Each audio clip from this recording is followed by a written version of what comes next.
Pues varias cosas. Primero, el año pasado, en el 2020, por primera vez, a raíz del reconocimiento constitucional, en el censo poblacional del 2020, por primera vez en 2020, es que hasta se me pone la piel de gallina de pensar que apenas el año pasado se nos incluyó en el censo poblacional y hay un 2.5%, si no me equivoco, espero que no, de población afromexicana en México. Es muy poca. Digamos, en el censo se indica que hay esta población y sin embargo sabemos que hay más y tiene que ver con esto que acabas de decir, ¿no? Porque digamos que México es como ha construido el Estado-Nación a partir de esta idea del mestizaje y eso ha sido muy peligroso, esa es una idea peligrosísima, porque lo que ha hecho esta idea del mestizaje es que ha borrado, ha atropellado a todas las culturas, tradiciones, pueblos indígenas y afromexicanos, ¿no? Y nos ha englobado en esta identidad única en donde nos deja de fuera a todas las personas que tenemos otras raíces y otras tradiciones y que vienen de otras etnias, etcétera, ¿no? También quizás decir que, por lo menos aquí en México, ¿no? O, bueno, sí, no, iba a decir en Latinoamérica, pero prefiero hablar del territorio que habito.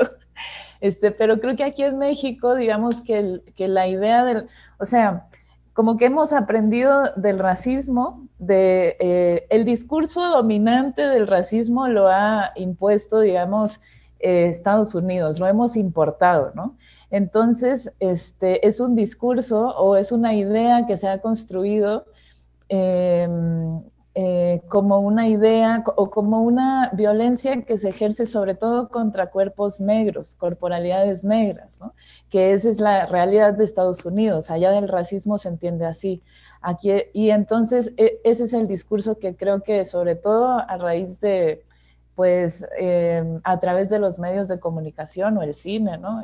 Sobre todo, lo hemos importado. Entonces, claro, en México existe esta creencia de que el racismo, eso, se ejerce contra personas negras o contra cuerpos negros, por un lado. Y si por otro lado, además, tenemos esta creencia de que en México no hay personas negras, entonces pareciera que en México el racismo no existe, ¿no? No lo reconocemos, ¿no? Y lo cierto es que el racismo no se ejerce solo contra personas negras, por lo menos aquí en México se ejerce contra muchas otras identidades, ¿no? Este, entonces, para mí, por ejemplo, hablar, y yo en la película retrato ese racismo que se ejerce contra cuerpos femeninos y negros, ¿no?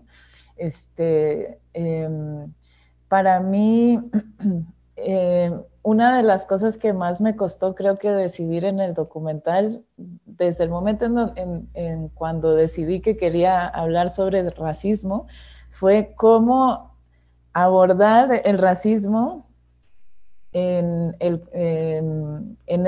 contexto mexicano, ¿no? Porque también creo que muchas veces en México cuando se piensa en racismo pasan dos cosas, ¿no? Como que se piensa que es algo que pasa en otros lados, ¿no? Como en Estados Unidos o en Europa incluso, o que es una cosa que pasó hace mucho tiempo, ¿no? Como en el apartheid en Sudáfrica o en la época de la colonia en México, ¿no? Entonces, se cree eso, como eh, que el racismo es una cosa lejana, ¿no? Tanto en tiempo como en espacio. Y lo cierto es que no es así. Entonces, para mí fue como, pero también, o sea, ¿cómo podía yo hablar de racismo, ese racismo estructural, pero aterrizado en nuestra cotidianidad, ¿no? Entonces, por eso para mí fue, como, digamos que decidí, con miedo también, pero decidí hablar como de esos racismos más simbólicos del día a día, ¿no? Que están tan naturalizados, además, tan interiorizados, que no nos damos cuenta, ¿no? Entonces, digo que me daba miedo retratar el racismo de esa forma porque me daba miedo que se entendiera que el racismo es eso, es molestar a alguien porque tiene un color de piel diferente, ¿no? Como que, y no entenderlo en su magnitud, en la estructura, ¿no? Pero bueno, al final intenté hacerlo de cierta forma que se entendiera que no se trataba de casos aislados, ¿no? Sino que precisamente esa pasa en diferentes contextos y que eso hace que no sea una casualidad, ¿no? Entonces quizás sembrar la duda de, órale, ¿por qué pasa eso, no? En ese momento lo que entendí es que ser negra era algo malo, como si algo estuviera mal conmigo, digamos.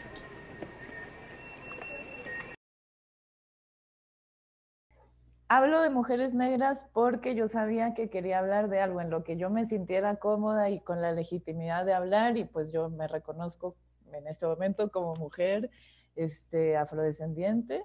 Entonces, eso para empezar, ¿no? Y también me parecía importante como mostrar esta interseccionalidad entre género y raza, ¿no? Eso no quiere, igualmente creo que es importante, por lo menos en el contexto mexicano, en donde se conoce tan poco sobre la presencia de las poblaciones afromexicanas. Me parece que de por sí es importante, ¿no? Visibilizar a las comunidades enteras, ¿no? No solo de mujeres, también de hombres y otros, ¿no? Pero bueno, yo lo decidí así, espero que hayan más compañeros que hablen de, del resto de la comunidad.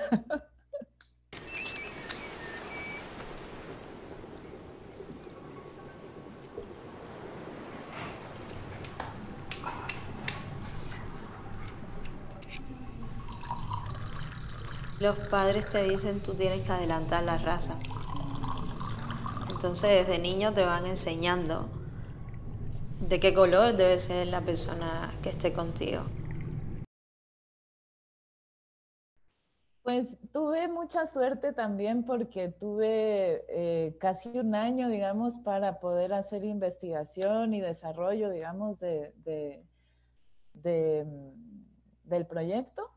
Y en ese tiempo, pues lo primero que hice fue leer mucho, pero porque yo soy una clavada con el tema, entonces me apasioné mucho. Entonces, pues eso leí mucho, también hice mucho trabajo introspectivo, por decirlo de alguna forma, ¿no? Como que uno de los ejercicios que hice, que además me marcó mucho y me removió mucho, fue como hacer literal hice una lista de todas las experiencias racistas de las que yo me acordaba, ¿no? Y fue muy curioso darme cuenta que o sea, sentía que ese era un ejercicio individual que yo tenía que hacer antes de salir a buscar a mis compañeras, ¿no? Antes de dialogar con mis compañeras. Entonces fue muy curioso darme cuenta de que tenía muchas experiencias que ni siquiera las catalogaba como experiencias racistas, que solo hasta ese momento en donde hice como tenía como ese filtro, me di cuenta de que, órale, no, eso fue racismo, ¿no? Entonces, después de haber hecho ese ejercicio, pues me fui a buscar cuanta mujer negra se me apareciera por enfrente. Ya me sentía yo un poco stalker, ¿no? Las veía en la calle y yo decía, oye, perdón, es que estoy haciendo, quiero hacer una película, puedo entrevistarte. Esto solo como a forma de investigación, ¿no? Con muchas yo ya me conocía, muchas eran mis amigas, ¿no? Eh, entonces, también pude ir bueno, yo vivo en Chiapas y al lado de Chiapas está Oaxaca y Guerrero, que son parte de la Costa Chica, que son lugares con población afromexicana. Entonces también quise hacer un viaje con compañeras que ya conocía de ahí, que de hecho son compañeras, o sea, mujeres de la red de mujeres afromexicanas de la Costa Chica. Este, y quise hacer ese viaje porque también me parecía importante retratar la diversidad, porque también creo que por lo menos aquí en México hay una noción de la negritud, ¿no? o de lo que es ser hombre negro o de lo que es ser mujer negra. Entonces también quería como romper con eso y mostrar como la diversidad que somos, ¿no? Entonces, en ese sentido, yo sé que yo tengo un perfil, pues, que es diferente al perfil, digamos, de una compañera negra que vive en la costa, ¿no? O en la Ciudad de México, aunque no fui a la Ciudad de México. Pero bueno, quería mostrar un poco como esa diversidad de contextos y de edades también, ¿no? Entonces, pues me hice eso como muchas entrevistas que en realidad, más que entrevistas, se convirtió como, pues la verdad que en espacios muy bonitos, ¿no? De compartición entre nosotras, en donde pues nos veíamos reflejadas una en la historia de la otra y viceversa, y a veces no tanto también, ¿no? A veces en experiencias muy diferentes, ¿no? Pero eso fue muy bonito, ¿no? Y eso pues me permitió como ver las coincidencias pero también las diferencias, ¿no? Entonces eso para mí fue muy rico porque ahí entendí que también eso era algo que yo quería retratar en la película, ¿no? Por eso habemos, todas las personajes, digamos, este, estamos en contextos diferentes y tenemos como un perfil diferente, ¿no? Y, y bueno, eso. Ah, bueno, quizás decir, también otra cosa muy difícil fue escoger solo cinco personajes para la película, ¿no? Porque la verdad que encontré como tantas cosas tan increíbles, ¿no? Como historias muy bonitas, maravillosas, dignas de contar. Y eso fue eso fue difícil, la verdad, ese proceso de selección fue difícil, pero bueno, al final también como que no podía perder el norte, y porque también yo sé que a nivel narrativo, digamos, meter 5 personajes es casi un suicidio, o sea, pero o sea, yo hubiera metido más, pero bueno, también eso, no quería perder el norte y al final como entender que la película tenía que funcionar por sí misma, ¿no? Y tener un ritmo y poder darle profundidad a cada una de las historias. Entonces, bueno, pues así quedó. Cuando él me pide que fuera su novia, faltaba para que llegara el día de la cita. Y con otras amigas nos reunimos en el transcurso de esos días. Y me dice que su mamá no te quiere. Dice la sueña que estás muy prieta, que pareces la orilla del comal. Quería mostrar varias cosas, ¿no? Por ejemplo, pero yo rescataría como dos importantes, y una es retratar dos tipos de experiencias, que una es cómo es nacer y crecer en una comunidad afro, que es el caso de las dos compañeras de la Costa Chica, que nacen y crecen en la comunidad afro. Y por ejemplo, una de ellas luego lo dice, ¿no? Mónica, que dice, yo no me di cuenta que era negra hasta que yo salí de mi comunidad, ¿no? Este, y por otro lado, la experiencia de lo que es nacer y crecer en comunidades que no son afros, ¿no? Que es mi caso y el caso de Helen y JD, ¿no? Las dos compañeras que además grabé aquí en Chiapas, ¿no? En Chiapas la población es mayoritariamente indígena o ladina, mestiza. Entonces, en nuestra experiencia, casi no crecimos con pares, ¿no? O sea, no, entonces son dos experiencias diferentes, ¿no? Por ejemplo. Y por otro lado, también yo creo que otra cosa que rescato es como que había algo que tenía claro, que era, eh, porque existen muchos estereotipos sobre la negritud aquí en México, ¿no? Bueno, en general.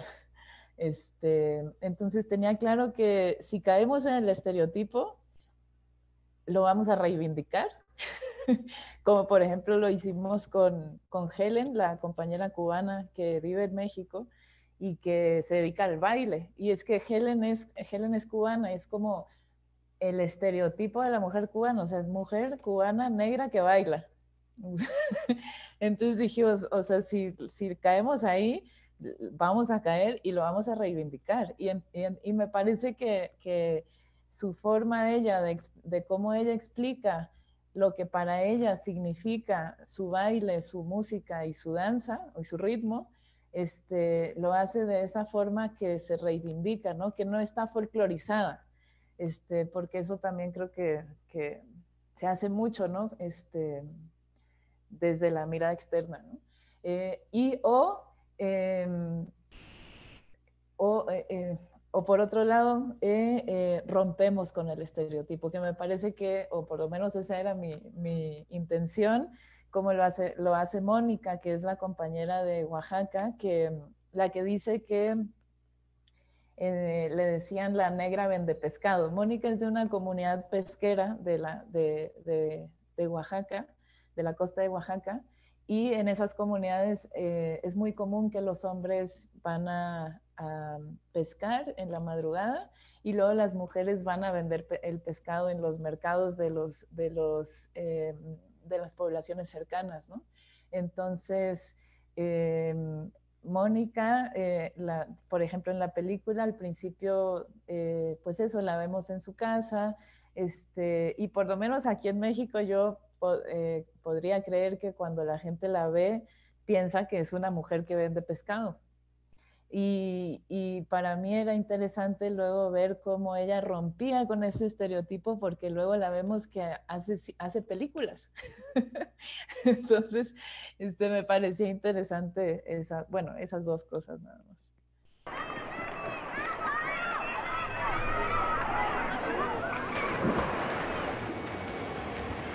Las veo y me veo. Nos veo.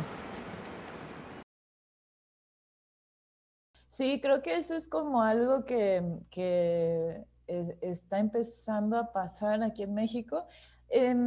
No que antes no hubieran películas con personas negras.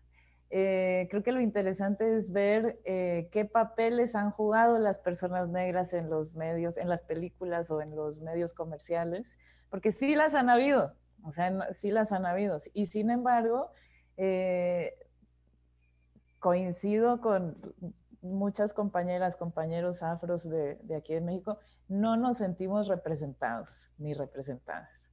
Entonces, eso es un discurso que hay que cambiar, ¿no? Y también, entonces por eso creo que sí es importante que hayan este tipo de producciones autorreferenciadas, ¿no? O sea, donde seamos nosotras mismas quienes nos representamos de una forma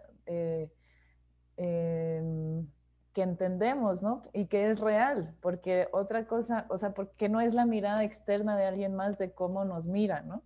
De cómo se nos ve. Entonces, pues eso, somos pocas personas afros en México que hacemos cine. Eso también es una realidad que espero que cambie, ¿no? Ahí está, creo que la tarea de los próximos años. Nos pasó a muchas. Nos sigue pasando. ¿Y ahora qué hacemos con esto?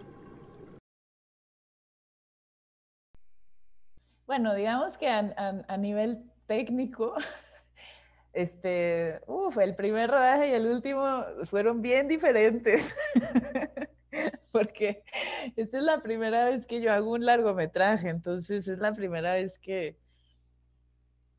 o sea, antes yo así también hacía video, ¿no? Pero yo hacía todo.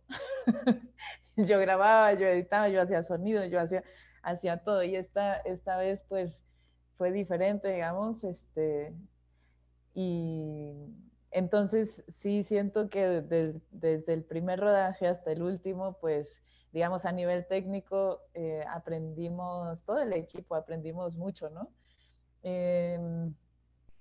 Y quizás algo que me pasó o nos pasó en la edición, el editor de la película se llama Nicolás de Fossé y él es francés. Pero bueno, vive aquí desde hace más años que yo, en Chiapas. Disfruté mucho editando con él y agradezco mucho que siempre sentí que él me escuchaba, como escuchaba, porque él, pues eso, es un hombre blanco francés, ¿no? Este, eh, em, pero trabajamos muy bien. Y una cosa que creo que pasó en la edición fue, eh, fue que siempre estuvimos pensando en